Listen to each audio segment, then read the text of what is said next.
Welcome to the Props Drop. We are here on the Props Network with the professional gambler. I'm Joe Walkowski, and it's Super Bowl Friday. You know, the eyes of the sports world are on one of the biggest sporting events that unfortunately many of us won't be able to attend. But enough about Clippers and Celtics tonight. There's a big game in Tampa this Sunday, and a lot of people are going to be putting a lot of money on it. And I know a lot of you have been hanging out with me and talking through all the different ways to bet on the game, all the different ways people have bet in the history of the game. But now let's talk about how we're going to bet on the game. Now, we've had a great year with this fella. I've had a great few years with this fella, and he's kind of becoming my personal Adam Schefter. There isn't a big story in sports that pertains to me that this guy doesn't break. So say hello to my friend, the 52-yard man, Steve Clark. Oh, there I am. What's up? What's up, Steve? How's it going? It's going good. Ready for this game, ready for this season to be over. And a lot of people have been telling me how much they miss you this week. So welcome back. Oh, great. Fantastic. Yeah. I had to change my underpants after that Stafford trade. So I feel that 100%. And while we're here, before we get into the props, this might piss you off, Steve. Okay. Sam, can we have PointsBet put out a line for me for next year?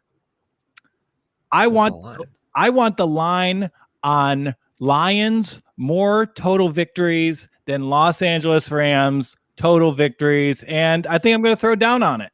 Wow. Why? Just because it's a house of cards in the Rams, like the salary cap structure so much is on 5 guys. So if one of them goes down, it could be a house of cards situation. And it's a better division. Like the Bears and Vikings are going to be weak next year, and the Lions, they've got a good O-line and a decent running back, so they should have a competent offense. Okay. Like I think the NFC North is going to be the worst division in the NFC next year. I think the West will be the best, and that's where that pick comes from.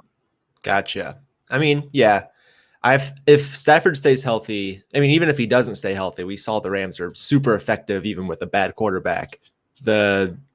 I can't see us losing more than like 7 games. Yeah, and I feel you, but this comes from a historic perspective. The year after Barry Sanders' departure, the year after Calvin Johnson's departure. Oh, yeah. How'd they do? The Lions actually exceeded their over-under by 5 wins in each of those years. Holy cow. So maybe this is a franchise that operates best while not catering to a superstar, and the offense won't be as vertical as it was. You might enjoy that, but it just might be a better system. Apologies, Stafford there. You're like the Rays of the NFL. You just get rid of your superstars and then continue to do well. Yeah, and we're especially like the Rays in the NFL because this year we played in an empty dome. Yeah. Okay, so let's get into it. Let's have some fun with the props drop. I am going to bet on that. If I got to get PointsBet to put out, but what do you think? Do you want to start with game or player props? I know we have a versamiltitude of each. So you make should we do a Super Bowl coin toss? Yeah, the coin toss. I got a quarter here, right? So you're the home team because it's in Tampa. So call it in the air. Heads. That one lost. I got to flip this one. It's still going to be heads? Oh, it's going to be heads. All right. It is tails. So let's start with the player props. Okay. And I will defer. I will start with Steve Clark. Pick is yours, my friend. All right. Let's start with the Chiefs players. I'm going to go pretty square with my first one. I'm going to take Tyreek Hill over 93.5 receiving yards. This dude has been incredible in the playoffs. Also, the last time the Chiefs played the Bucs in the regular season, Tyreek Hill had 13 catches for 269 yards and 3 touchdowns. He absolutely torched them.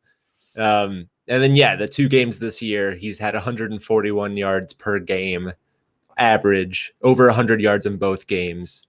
And he's He's their go-to guy other than Travis Kelce. Last year, Super Bowl, Tyreek Hill had 105 yards.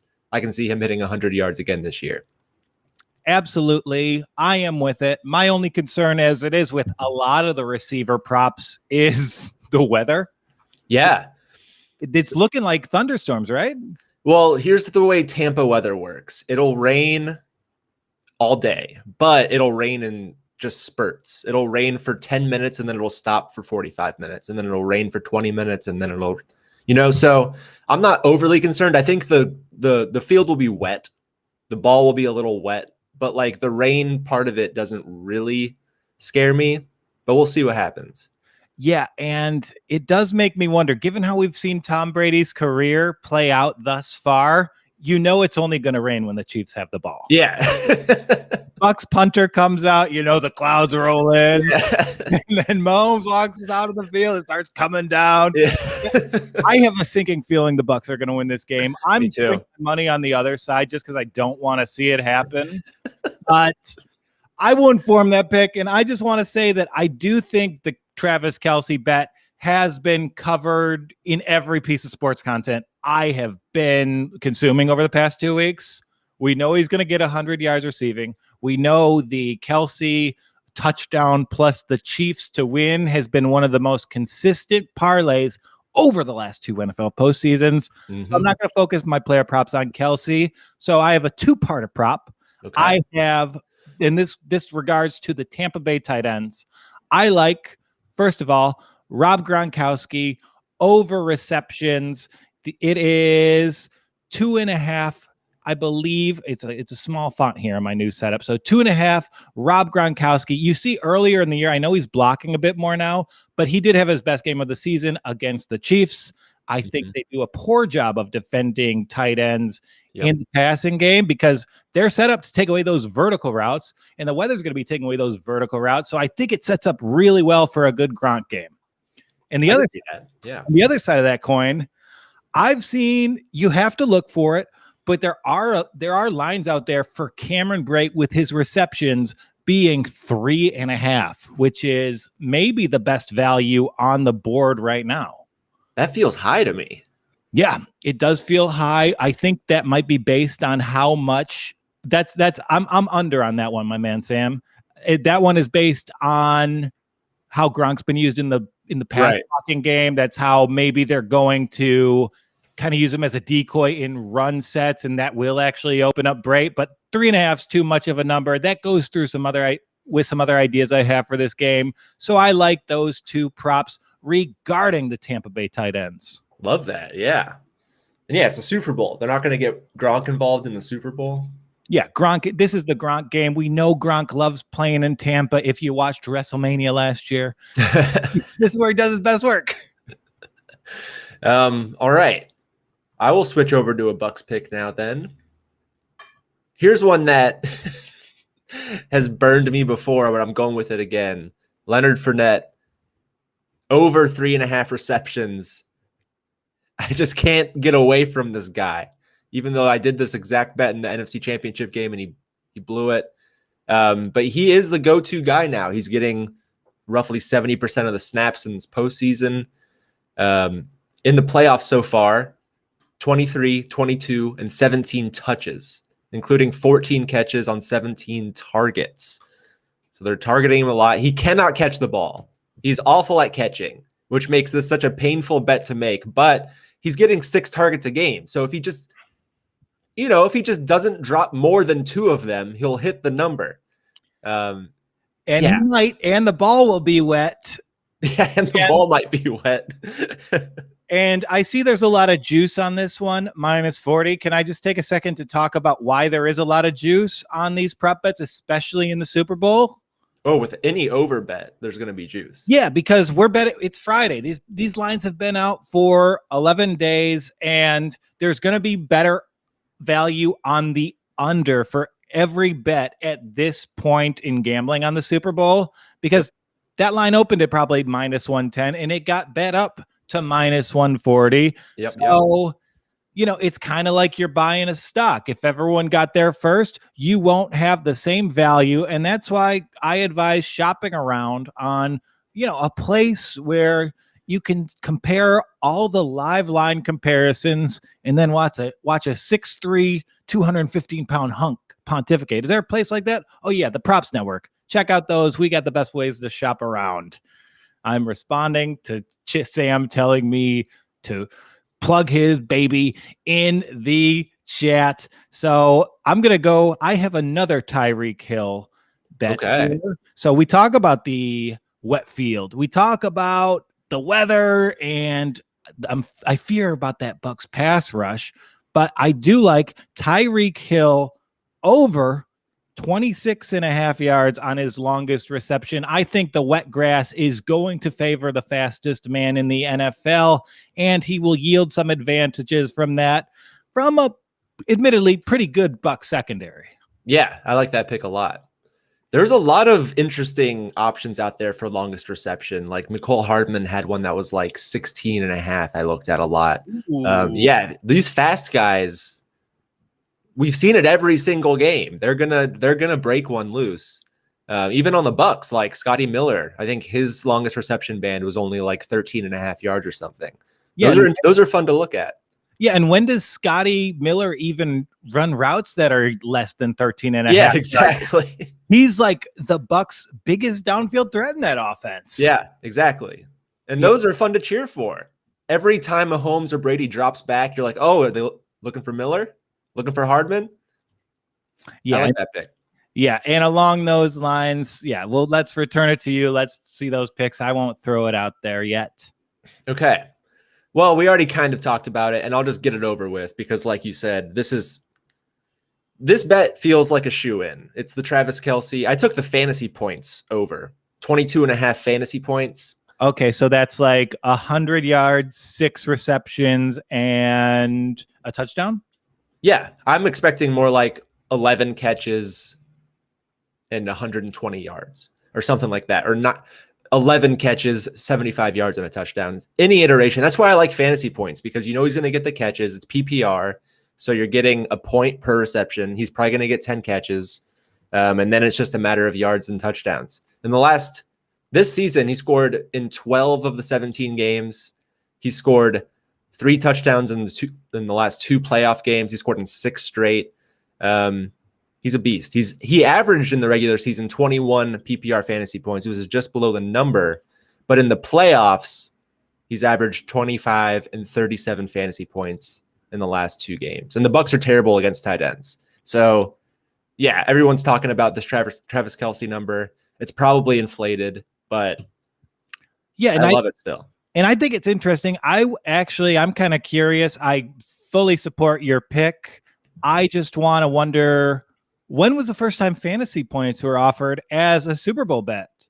This is the first time I've seen that line out there related to the big game. I think it's great. I imagine it on DraftKings and FanDuel, and those are the kind of companies that really made this a popular Super Bowl betting commodity. But that's a fun wrinkle. Yeah. Okay. And yeah, the player has to take a snap for bets to stand. But yeah, Sam's linking me the rules. It's just same fantasy rules as you know, 1 point per reception, 6 points per touchdown. And then if he fumbles, he loses points. But yeah, like you said, betting fantasy points, super fun way to do it. Yeah, I can't wait for it. And this is my favorite bet in the entire Super Bowl. You can take either of these. You can take one of them. I am on both of these. I like Brady under pass attempts, 41.5. I like Mahomes under passing attempts, 41.5. Sorry, Brady's 40.5. Mahomes is 41.5. We know the weather's bad. We know that Leonard Fournette will be prominently issued in put into this game. He will be featured, and I think it will be a little slower. And as someone who loves the under in this one, I think you can really supplement the yield, the return on betting both of these attempts under. Okay. So I like the Mahomes one. I think Brady's going to have to throw the ball a ton. Even if it's raining, he's going to have to keep up with the Chiefs team. And also, I made a couple bets based on the weather as well, but I do think it's overblown. having grown up playing sports in Tampa, the rain is so inconsistent. It's not going to rain the entire time. It'll rain maybe a quarter of the time. Also, weather forecasts are showing that it'll stop raining by 1 p.m. and the game's at what, 6? Yeah. So 6:18 kickoff, I believe. Yeah. So I think the weather is a little overblown here, which makes me like kind of want to go back towards the over because the number shifted when everyone was talking about the rain. I went down 1 or 1.5 points. But yeah, I do like the Mahomes under here, but the Brady under I cannot get on board with. I think he's going to have to throw the ball a lot.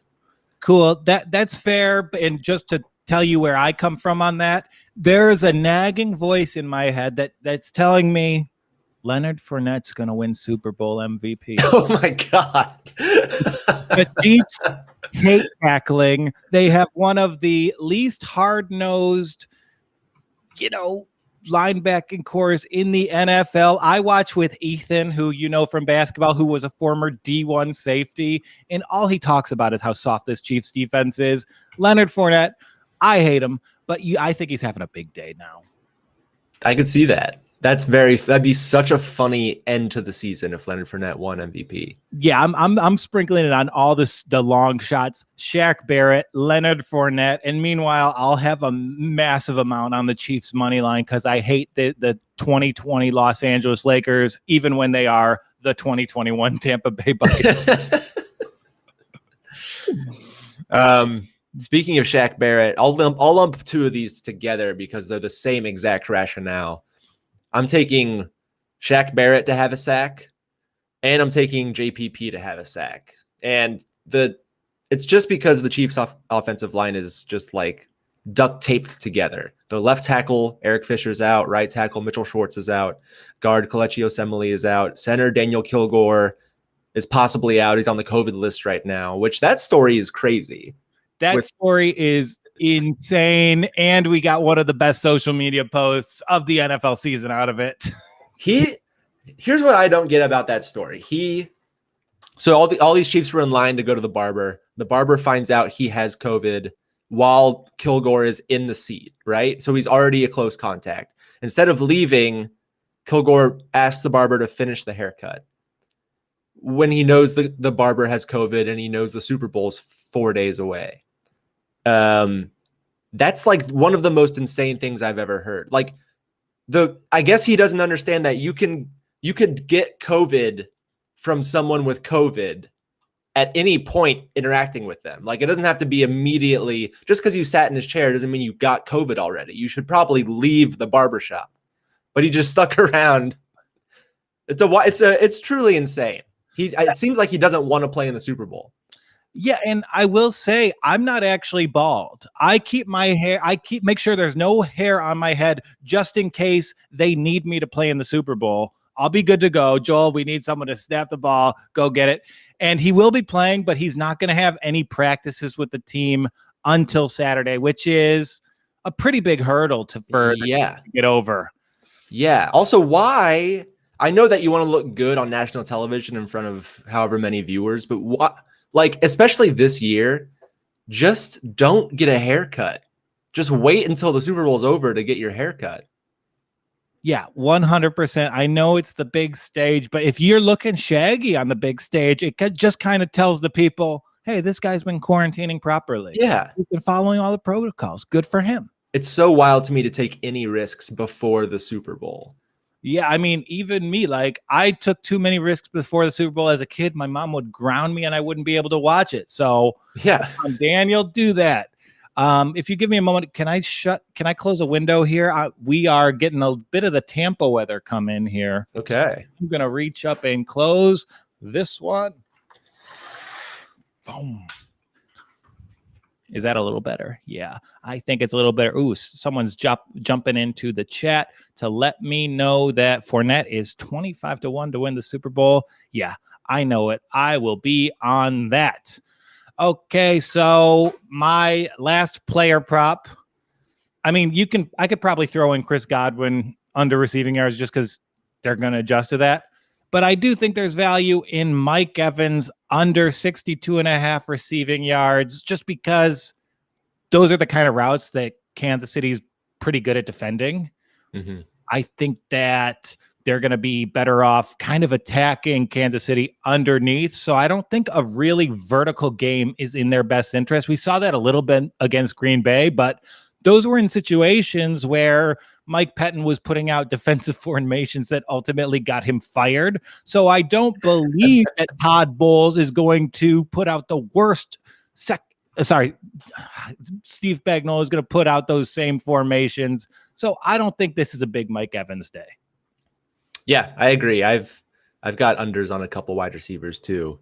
Steve Spagnuolo, what a glow up, man. Remember when he was one of the worst Rams coaches of all time? Absolutely.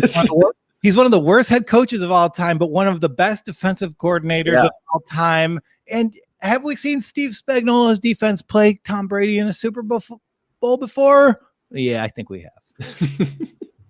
I think we have. Oh, that guy. Guy. Hate that guy. He's probably Giants fans like all-time favorite Giant. They so much, and it's only because he has the nickname Spags. Yeah, because that's just what they have been. Every Giants fan's been calling them Mama's spaghetti their whole life. Mama, give me the Spags. Sunday night, I go over to Mom's for my Spag special. That's a New Jersey accent. Sam. Yeah, it's a New Jersey accent. Okay, You've never met a sanitation worker and force them to perform oration for you? I'll go along the same lines there. I'm gonna take Chris Godwin, like you said, but I'm gonna take his under receptions, under 5.5 receptions. There's too many weapons. Antonio Brown is back. Scottie Miller's more involved. Tyler Johnson even gets a couple catches, and Godwin has failed to record over 5 catches since week 12, which shocked me when I saw that. But coincidentally, that is the same week they played the Chiefs, and he had 9 catches against the Chiefs. So it's like, I don't know which way to go. But there's too many. That week, though, I believe Mike Evans was out. Maybe Antonio Brown was out. They weren't at full strength. So now that they have all their receivers and they're going to involve Gronk more, Brate will probably be involved. I like under 5.5.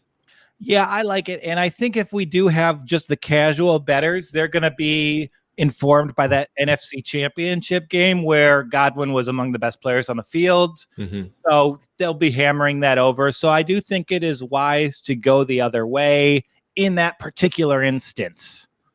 Yeah, that being said, I think every time I've bet on a Godwin prop, I've gotten it wrong. So if you want to fade this one, feel free. Yeah, and over the course of the year, is there a guy who's been more hard to predict his production than Chris Godwin? Second-round fantasy pick, disappeared the first 4 weeks of the season. Yeah. Became an amazing underneath threat, and then was the best player in the NFC Championship game. Crazy. Yeah. So bizarre. All right, so are we moving on to the game props? I have a few more players if you don't. I can rattle them off. No, I'd love to hear your cases on the players. All right. I'll just make these quick. Chris Jones on the Chiefs, under 2.5 tackles. Beautiful. This dude's great. Like, Chris Jones is amazing, but he doesn't get a lot of tackles. He eats up double teams. He's a big distraction on the defensive line. Last time they played the Bucs, Jones had 0 tackles. I think the Bucs did a really good job of stopping him. In the last 4 games, he's combined for 5 total tackles. He's not a tackle guy. I don't know why he's at 2.5. I guess he's a pretty big name. But yeah, I'm loving under 2.5 tackles there. Darrell Williams, the Chiefs running back who nobody knows about. No, like, ordinary sports fan would know about. Over 28.5 rushing yards. Ooh, that's great. I love that one. That's the best one. That's my favorite one any of us have put out yet. Yeah, he's kind of become like the lead guy. He's had 13 carries in both the playoff games, turned those into 78 yards and 52 yards.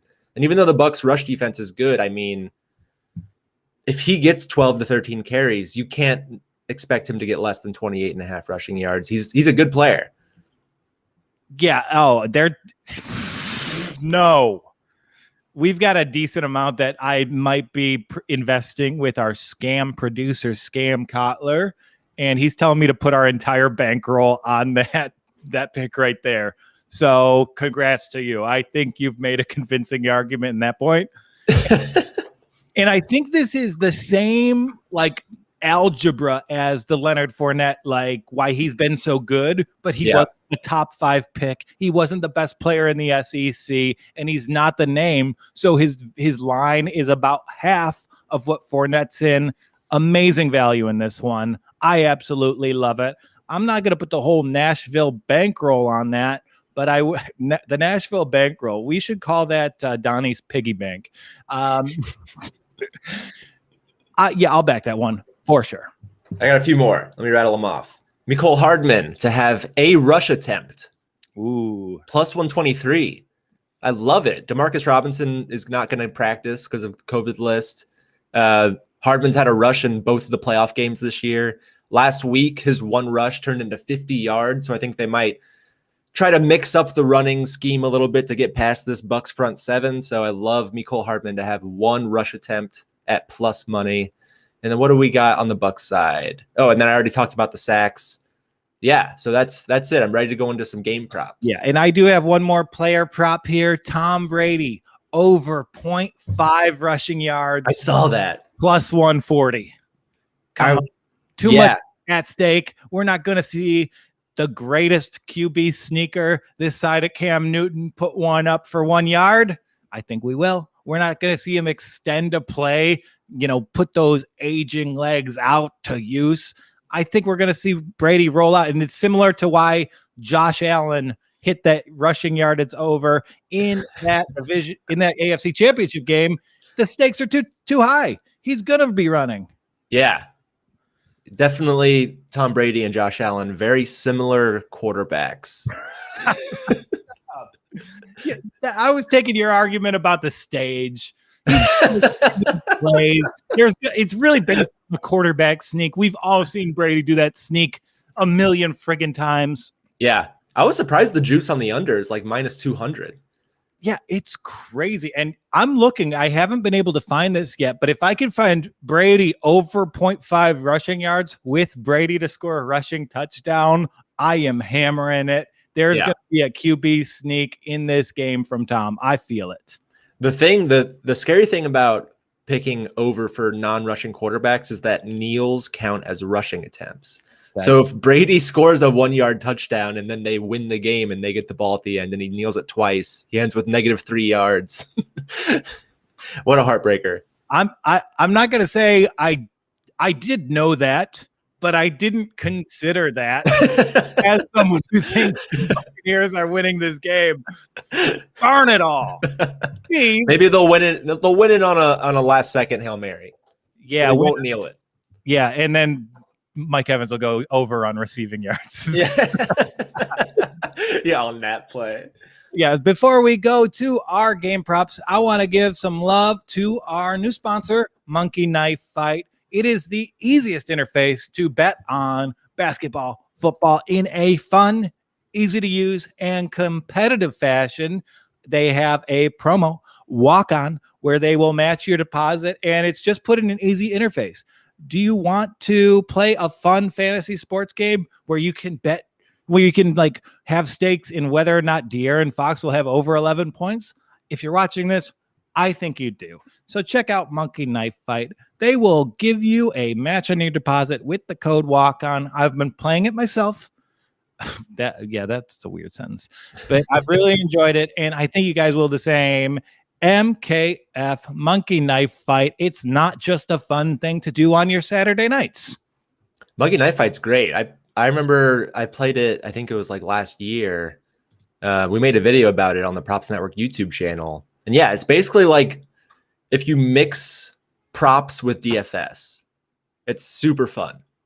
Yeah, super fun, easy to use, and intuitive. And I know, like, if you are an outsider looking to get a little juice on this game, sportsbooks can be a little bit intimidating to log on to for the first time. That's not the case with MKF.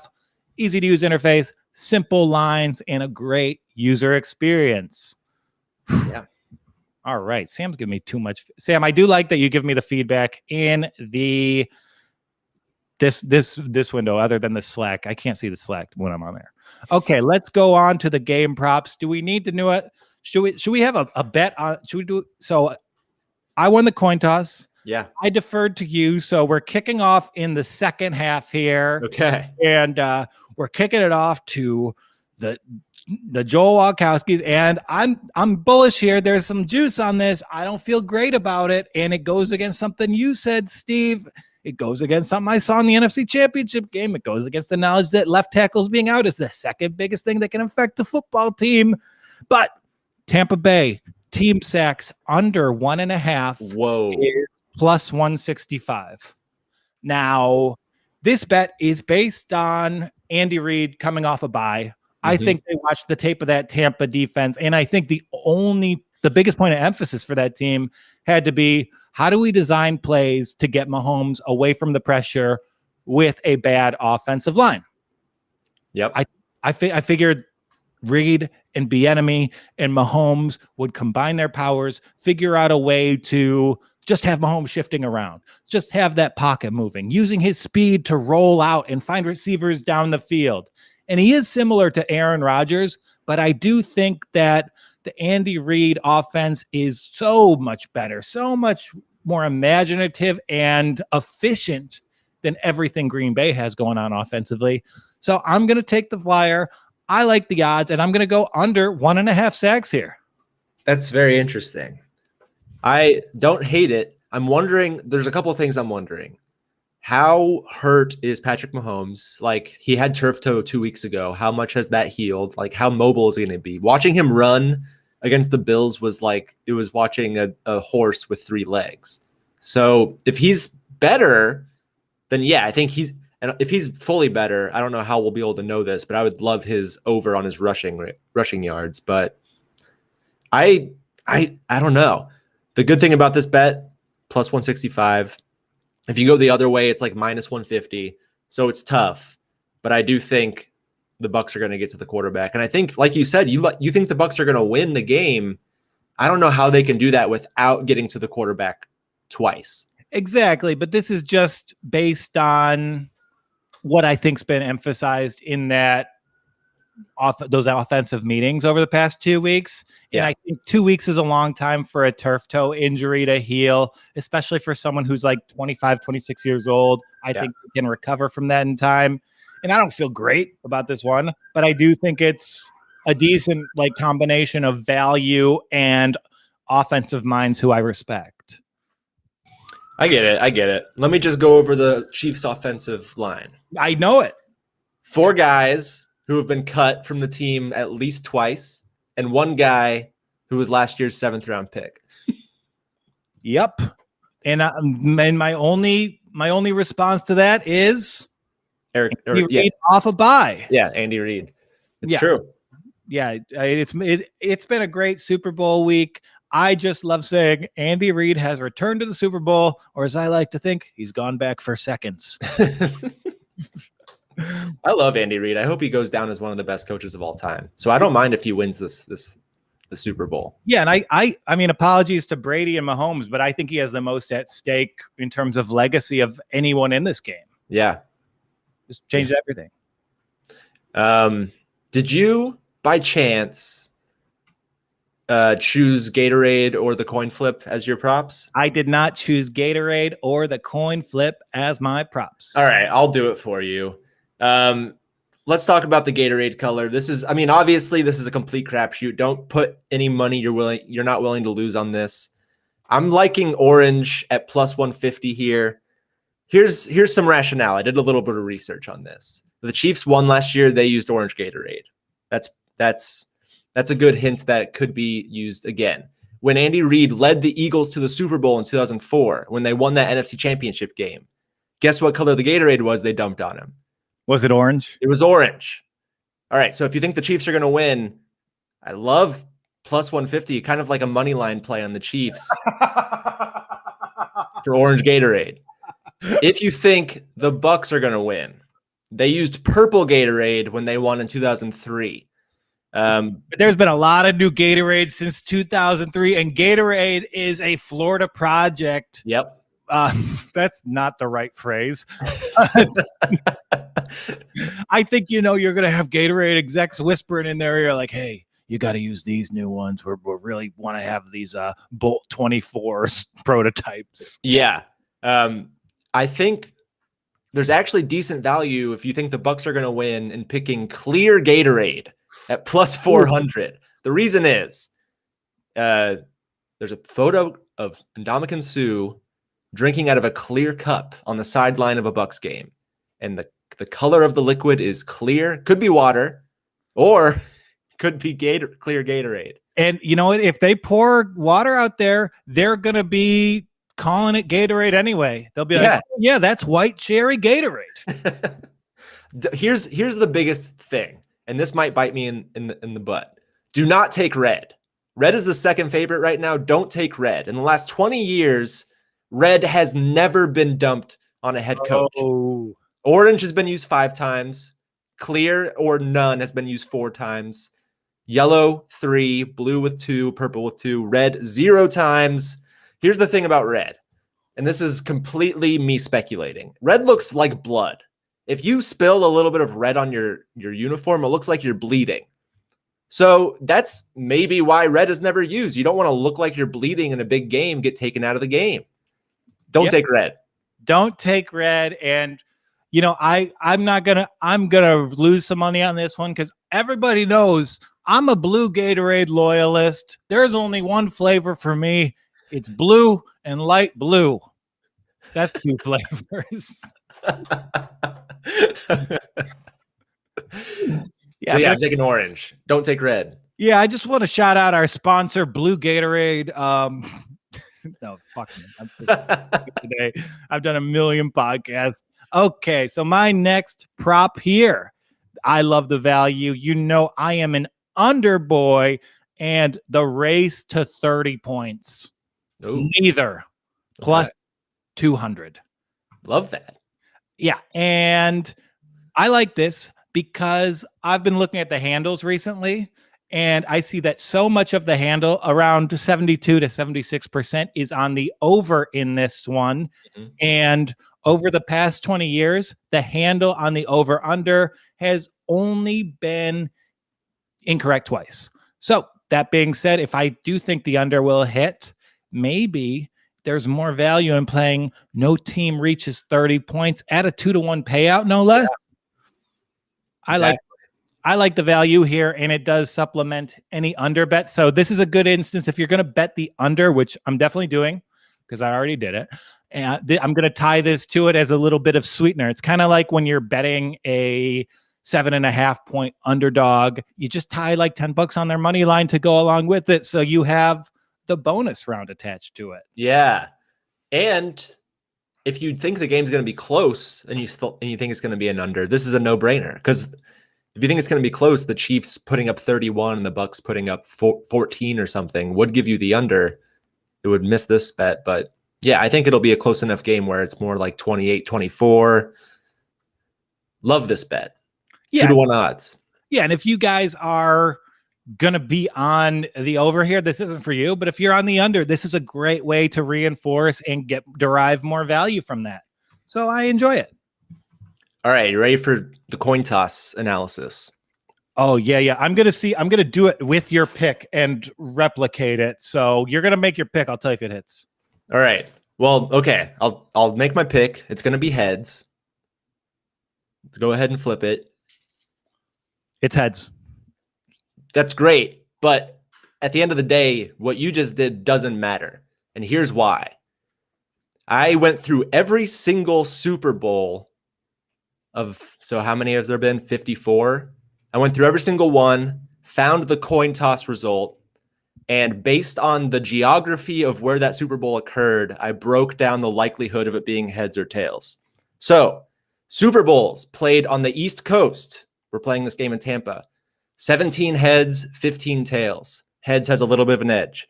Super Bowls played in the South. We're in Tampa. That's the South. 23 heads, 23 tails. Kind of a wash. Super Bowls played outdoors. 19 heads, 15 tails. Heads has the edge again. Super Bowls played in NFC stadiums. 16 heads, 16 tails, a wash. Doesn't matter. Super Bowls played in Florida. 10 heads, 6 tails. Heads has the edge again. Super Bowls played in Tampa. 3 heads, 1 tails. I'm taking heads. The data confirms it. Heads has a strong advantage here. I know you might be saying it's a 50-50 chance. Clearly, it's not. Clearly, there's been so many more heads in Florida, in the East Coast, outdoors. Weather affects coin tosses. Yeah. Weather, the humidity in the air. So loving heads here. I think there's a better than 60% chance that it lands on heads. For a 50-50 bet, you can't go wrong with those odds. And by the way, on the West Coast, tails dominates. In the North, tails dominates. Indoor fields, tails dominates. AFC stadiums, tails dominates. This is set up perfectly for a heads in the Super Bowl.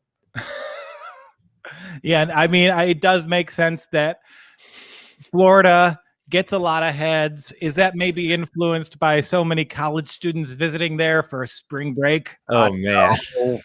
I couldn't come up with the right wording on that joke. The idea was there. Okay. Team to make the most turnovers. Steve's props are so fun. Mine are just, this is how the game's going to go.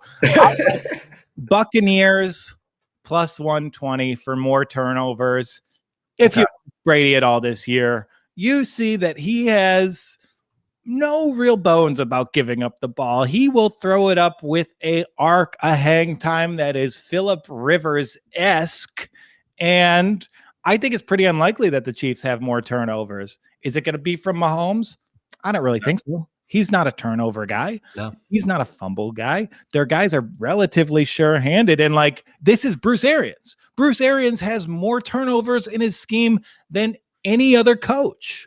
The fact that it's plus money for Tampa to have more turnovers is a gift. Yeah. That's weird. That seems strange. Here are the quarterbacks who led the NFL in turnovers under a Bruce Arians offense. Tom Brady, Carson Palmer, Andrew Luck, Jameis Winston. That's a lot of guys. Yeah. Oh, yeah. And Brady, I mean, he threw 3 interceptions in the NFC Championship game. He is not, I know it's Tom Brady, so that's probably why the number's like that, but he is not great at quarterback. That's why I'm cheering so hard for the Bucs here, for the Chiefs here. We've seen it with Breeze. We've seen it with Rivers. These guys hang around too much, and we're forced to treat them like they're still starting caliber NFL quarterbacks when they're really just holding these franchises hostage because of their ego. Bucs would be a better team with Jameis Winston. I feel like that's certainly not true based on the last 2 years, but I see your argument. Yeah, he's cool. This one's basically a game prop. Who's going to win MVP? There's fun options, like you said, Leonard Fournette, Shaq Barrett. I'm going to stick to the square bet here. Patrick Mahomes, minus 108. The reason is, if you think the Chiefs are going to win, like they likely are due to the Vegas spread, the chances of it being anyone but Mahomes are very low. So in essence, when you're taking Mahomes MVP, you're taking Chiefs money line at a reduced value, at a reduced rate. 8 of the last 10 Super Bowl MVPs have been quarterbacks. Mahomes won it last year. The Chiefs defense doesn't really have anybody who's going to unless they have a crazy Malcolm Butler game, going to do anything that warrants a defensive player winning the MVP. So yeah, this is a square bet. I probably won't actually place this one, but the logic there is, if you think the Chiefs are going to win, might as well take this as a different money line pick. Yes, even when they have 10 catches and multiple touches a game. Of course, Sam, you're absolutely right, Steve, because the people who vote on this are the sports writers. And why does the Props Network exist? Why do we need to even will Travis Kelce win the MVP? No, because the sports media sucks. We see that ESPN, every major outlet, just covers these stars like they're the storylines, when outlets like us, we actually analyze the games. So no matter what, the voting will issue Kelce, will issue Hill to just give it to the biggest story, and that will be Patrick Mahomes. And the thing about a tight end or a wide receiver winning is that their stats are so tied to the quarterback. If Kelce has 3 touchdowns and 150 yards, Mahomes will probably have 350 yards and 5 touchdowns. So it's just it's tied. So I would take the quarterback over that. Yeah, and PointsBet has a non-QB MVP bet for like plus 220. And I do advise that if I could also interest you in buying GameStop stock now. So, yeah, that's not a great value. You know where the MVP is going. You know there are 2 spots carved out on each of the quarterbacks' mantles for this trophy already because it's going to end up on one of them. Yeah, if you're telling me the Bucs win the Super Bowl when Tom Brady's 45 years old and he doesn't win the MVP, there's no way. Yeah, so Sammy boy, if it's plus 220 for a non-QB to win MVP, what are the odds for a QB to win MVP? Because that I'll be throwing down on. Yeah. I'm going to take out the mortgage and have a little thrill. I do rent. So minus 334, book it. Let's do it. I'm throwing down on that for sure. Not even a fun one to bet. There, how can you have a same game parlay in a? Yeah, okay. I'm not going to question that anymore. So we got into the weeds with that one, and is it on? It's on you. Okay. Will there be a roughing the passer call? Yes. With plus these quarterbacks? 170, plus 170 in this. Jeez. That's amazing odds. These are the 2 most protected guys in the league. Yeah. If anyone grazes them, they are, well, apologies to Aaron Rodgers, because we know the NFL has actually been fixing games for him for 5 years, and it's been empirically proven, and that Clete Blakeman belongs in prison. But aside from Rodgers, who's part of a larger conspiracy lifting an otherwise poorly run Green Bay franchise to the heights of NFL relevancy when their fan base and their operations are some of the most obese idiots who ever walked the face of the earth. But that being said, outside of Rodgers and the Packers, Mahomes and Brady are very protected. There will be a roughing the passer called. You know that Ndamukong. Can I bet on Ndamukong Suh getting roughing the passer? He's made for this game. He is going to murder Patrick Mahomes on the field. You saw him stomp Aaron Rodgers. You saw him say his feet were cold. He's going to stomp Mahomes, say, "Oh, my feet were wet. I couldn't feel it." There's going to be a roughing the passer for sure. I love that. Yeah. If anyone touches Brady, it's over. Yeah. He's going to kiss his son on the lips, and the ref is going to throw a 15-yard flag on his kid. It's true. Yeah, I've gone into the future. I see how it plays out. Can you tell the second cup of coffee just kicked in? I have one more game prop. You ready for this? Yes. This one I feel really good about. Number of Bucs to record a reception over 7.5. Love it. Brady loves us to spread the ball around. There's so many weapons. 4 good wide receivers, 2 decent wide receivers, 2 good tight ends, 2 good running backs. There's just so many weapons. And against the Saints in the divisional round, 9 different receivers had catches. 8 against Washington in the wild card round. When they played the Lions in week 16, 11 receivers, 11 different receivers in that game. But I went back. That one you could throw out because their second unit was in the whole second half. Sure, that's true. That makes sense. Last time these 2 teams played, 9 different receivers had catches. The only 2 games I found this year were less than 8 receivers, were the Packers game in the conference championship and the Rams game when Chris Godwin is out. And in the last game when during the Packers game, Brown was out. So now that everyone's healthy, I'm seeing 9 different receivers, 8 different receivers. Love this pick. Yeah, I am all over that one. That one seems too easy, and they're going to be spreading the ball in this one. So, yeah, I am with it. So I have my last pick. There's a lot of juice on this one. I will say, will there be a penalty accepted on the first play? No. Minus 1,200. This is the easiest profit you can have. You don't need to bet big on any money line. You don't need to bet MVP. You bet $100 on this. Then you live bet whoever's the underdog after the first score. You'll get plus money. That's the perfect way. And if you want to compound this, will there be a penalty on the first offensive play of the second half? Yeah, no is -1,600. So put down 2,800 to bring 200. It's the most fiscally responsible thing you could do. Yeah, I love that. And as we saw in the NFC Championship game, they're going to let the boys play, you know? Yeah, until Until it goes against, until Tom Brady's team might be affected by it. that was a clear penalty. That one was clear, but what was possibly more clear was the one that happened that caused the Rodgers interception. I don't recall that one. Yeah, that one's just an alleged penalty at this point. I don't know. I just think Packer fan base are upset because they haven't seen their feet in 4 years.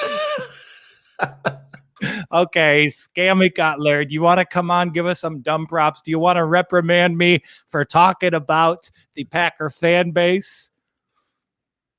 No, I don't. Are you saying they're obese? Is that a? Yeah, I'm saying they're obese. Packer fans, they watch the game. They look like the people from the second half of WALL-E. I don't get that reference, but all right. So I have I found the dumbest props on PointsBet for you too. Okay. And I'm sure Steve will already have a statistical analysis of these. I mean, I didn't think he could analyze Gatorade, but I was shut up by that. So maybe we'll see. And he is from Tampa, so he may have some insight on this one. Yeah. Okay, are you ready? Any player to throw a ball into the cannon after scoring is plus 5,000 at PointsBet. What do you think? Where is the cannon? Could that happen? On the pirate ship, which is like, I mean, here's the thing. The cannon hole is not big. To get the ball into the cannon is going to be very hard. So you're going to need a quarterback to score this touchdown, line up, and hit a throw that would be in the QB challenge. Yeah, no, even harder. I mean, there's like 6 cannons, okay? So like, but each cannon hole is the size of, you've seen a cannonball. It's the size of like a soccer ball. That's how big the cannon holes are. So, okay, so that's the diameter of the cannon hole. Yeah. So you'd have to actually go up to it and like really like. But the pirate ship is like above the fans. Mm-hmm. It's not like the pirate ship is accessible from the field. If there was a no on this, the juice would be -1,000,000. There's no no. I want to bet on what has a wider diameter, the cannon hole or courtside Karen. Has anyone ever made a ball into the cannon hole in the history of? I don't. Yeah, Steve. No, where's your trends on this one? I would be shocked if anyone has ever thrown a ball into a cannon hole at Raymond James. I'm looking at a picture of it right now because I was like, "Am I crazy?" But no, the cannon holes are tiny. So it's not like the Make-A-Wish barrel or whatever that Zeke jumped into. It's like these are like Salvation Army barrel. Salvation Army barrel. Get your fraudulent charities straight, buddy. Sorry. These are like real life cannons. Okay, so no, then I don't think this is even. I don't think these are good odds on that. Then also, they're only firing the cannons at the beginning. They're not firing for the Bucs, which is sad. Yeah, but do you think Pat Mahomes views cannons as cannons? He's just like, oh, there's a piece of metal that's nothing compared to what I am. Yeah, and also there's the smallest area I could put the ball into. I better see if I can do it. All right, so we all agree. What's the other side of this? I want to see the no. There's no no. There's no no. I'm ready to put 20 grand on the no. I had a penny stock in a robotics company. Shouts to AITX, do pretty well this morning. So I'm willing to, if TD Ameritrade offers me the no on the cannon bet, I'm gonna take it. I'll tweet at PointsBet and see if we can get a no. Yeah. Tweet it. Did you tweet at them getting them the Walkowski? No, we'll work on that after the show. Next year. All right. Well, here's the next one. This one requires a screen share. So we were talking about MVP. Who do you think the MVP will thank first? Can you see that? Oh, yeah. Look at that. Teammates. I'll leave you guys to that one. Enjoy. This is tricky. I'd have to like watch old MVP speeches. How do they usually start? I feel like God is not a bad one at 225. I don't know. Who's thanking God after the year of 2020? That's true. And you got to think about who's going to be the MVP. It'll be Tom Brady or Patrick Mahomes. In all likelihood, there's like a 90% chance it'll be one of those two. Tom Brady will thank his family first, I feel like. Mahomes would probably thank his teammates. Yeah, I think teammates actually, because they've probably spent more time with their teammates over the past months than anybody. Yeah. So just being who they've been around the most, I think that makes it the value play. It's also interesting how you determine if they're thanking someone. Like if they just bring up like, me and my team have been through so much this year, does that count as thanking your teammates? Or is it the first time someone says thank you? Yeah, I don't know. That's crazy. Brady would maybe thank the owner first. Man, speaking of Brady owners, I tried to get a massage last night. This is not related to the Super Bowl, but I really messed up my shoulder. I needed a massage. So there's a place around the corner. I was like, oh, I'll get a massage from here. My wife booked me the appointment. I went over there, and they did not believe me when I said I wanted a massage. What do they think you wanted? They thought I wanted the craft special. Why? Because of your general vibe? I think that's just what they do. I'm doing my shoulder work, and like I was really trying. It's like, no, I don't. I need my shoulder worked on, please. I'm in pain. Like, no, we could get two girls. And I don't know. Work on my shoulder. I'm an athlete. I'm not a pervert. Wow. Were you wearing the Windbreaker Sans shirt still? Yes. Okay, well there you go. Yeah. What? Windbreaker Sans shirt. I don't look like someone who needs to pay for the Robert Kraft treatment. Okay. Are you gonna give them a shout out? You gonna plug the company? Yeah. We do have an ad read. If you are in the Greenpoint area and you're a man in search of an orgasm, I recommend Massage Spa near Greenpoint. Wow.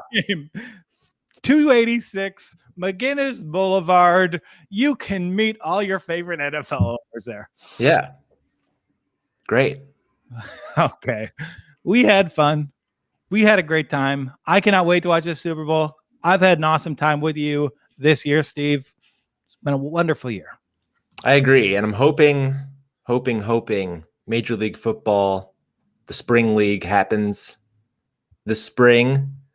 We'll see if any news pops after the Super Bowl. I invested pretty heavily into that micro penny stock. So if they get some PR after the Super Bowl, that could pop and we could be talking about football in May. Yeah, that'd be nice. All I want is to bet on Cardale Jones. Give me that. But yeah, this has been great. What a fun football season. I'm so glad we actually had also crazy that we had a full football season. Insane. Shouts to the NFL. Shouts to just a great job all around protecting all the teams but the Broncos and Lions. Yeah, that's right. All right. Well, this has been the Super Bowl Props Drop for Steve Clark, for everyone at the Props Network. This is Joel Walkowski walking off.